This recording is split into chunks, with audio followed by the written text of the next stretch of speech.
चलिए इस खास बुलेटिन की अब शुरुआत करते हैं। संसद के शीतकालीन सत्र का आज छठा दिन है। आज लोकसभा में राष्ट्रगीत वंदे मातरम के 150वीं वर्षगांठ के उपलक्ष्य में विशेष चर्चा हो रही है। इस मौके पर स्वतंत्रता आंदोलन में इस देशभक्ति गीत की भूमिका और भारत के सांस्कृतिक विरासत पर चर्चा की जाएगी। चर्चा की शुरुआत दोपहर 12 बजे से पीएम मोदी ने की। वहीं चर्चा के समापन का उत्तरदायित्व रक्षा मंत्री राजनाथ सिंह के पास होगा। लोकसभा में ये विमर्श लगातार 10 घंटे तक चलेगा, जिसमें विभिन्न दलों के सदस्य हिस्सा भी लेंगे। इस महत्वपूर्ण बहस में कांग्रेस के गौरव गोगोई, प्रियंका गांधी वाड्रा सहित 8 सांसद अपने विचार रखेंगे। चर्चा के दौरान पीएम मोदी ने कहा कि वंदे मातरम के 150 वर्ष पूरे होने पर बहस गर्व की बात है, जिसने हमें त्याग और तपस्या का मार्ग दिखाया था। उस वंदे मातरम का स्मरण करना हम सभी का सौभाग्य है। इसके साथ ही पीएम मोदी ने कांग्रेस पर बड़ा वार करते हुए कहा कि जब वंदे मातरम के 100 साल पूरे हुए थे, तब देश आपातकाल के जाल में जकड़ा हुआ था। उस समय संविधान का गला घोंट दिया गया था।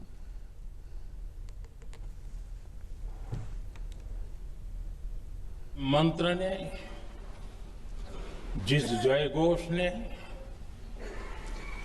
देश की आजादी के आंदोलन को ऊर्जा दी थी, प्रेरणा दी थी,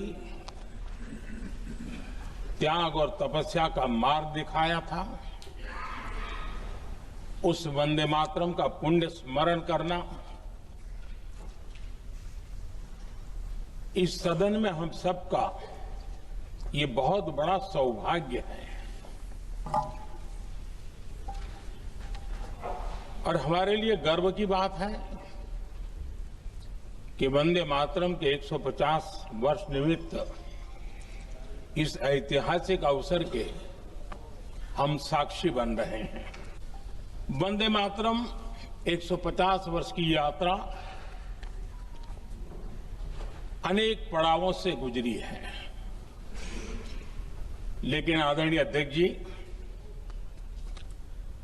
वंदे मातरम का जब 50 वर्ष हुए, तब देश गुलामी में जीने के लिए मजबूर था और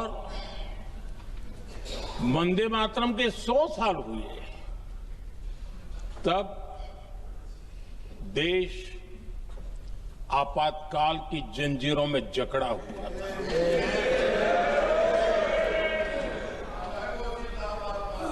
जब वंदे मातरम 100 साल के अत्यंत उत्तम पर्व था, तब भारत के संविधान का गला घोंट दिया गया था।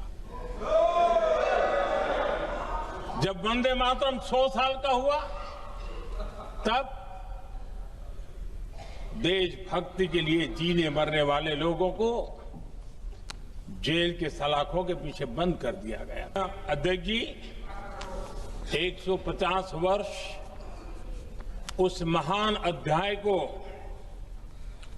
उस गौरव को पुनः स्थापित करने का अवसर है और मैं मानता हूं सदन ने भी और देश ने भी इस अवसर को जाने नहीं देना चाहिए।